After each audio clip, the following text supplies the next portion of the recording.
まずね to keep all those climax moments in an action movie to appear like to appear more often like throughout the game to keep that climax going, very intense battles and stuff.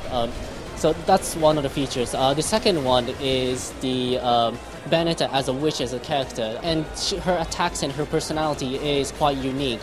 Just because the witch factor, she's able to use those demon summoning moves, and she's able to summon those big punches from hell. And probably the most important of all is the how the game actually plays. They wanted the game to play really, really fluid and very intuitive. Their main goal was to have the players to attack wherever they want to, whenever they want to. It just plays well. It's just great to watch, but it's even better to actually play it.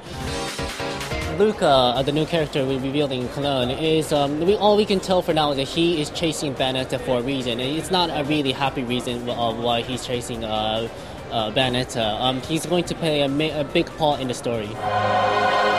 The first weapon, the grenade launcher, which we call it Lieutenant Kilgore, it's basically a grenade launcher, so it's quite heavy and it's slow, but the firepower is so massive, so it's a very powerful, slow but powerful kind of weapon. The other weapon, the skateboard, which we call a jet, it's basically skateboard, and you run with the skateboard, the ice coming and falling through and stuff. The major attribute with this weapon is that if you hit the enemy with this skateboard, what happens is that the enemy is going to freeze into like an ice cube, and Bayonetta is actually able to pick that up using the hair demons and throw it into other enemies as well. All the weapons in Bayonetta has their strengths and weaknesses, so no particular weapon is actually better. We can't really say any weapon's better than each other. In Bayonetta, she can equip one weapon in her hand and one in her feet, and she can also equip another set. This can be changed real time through the battles, so player can switch in a mid combo and go to the other set and go for a complete different attack. As for acquiring new weapons, in the game, Bayonetta is able to pick up this record or LP disc, and what happens is that she can actually she's going to give it to this weaponsmith, and it's going to convert into the new weapon that she's looking for. You are able to pick up enemy weapons. What's important is that the enemy weapons is also playing a very tactical part of the gameplay. Player can choose to he may choose to attack with the enemy weapon first, then follow with the original equipment that Bayonetta have, or you could go vice versa.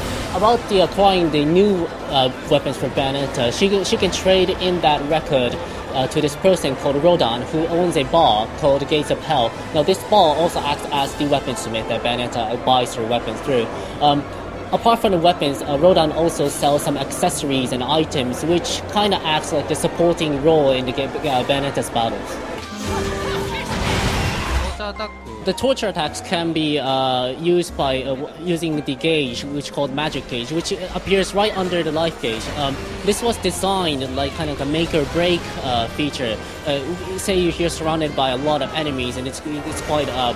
And she's in danger. What the torture attacks does is that it has so much attack power to it. In most cases, any of the enemy would die instantly.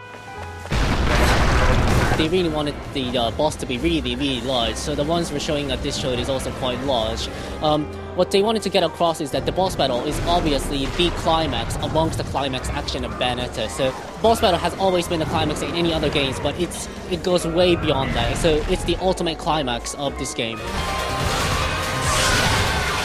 We feel that this is the ultimate action game, so please keep your hopes high and wait for our release in January.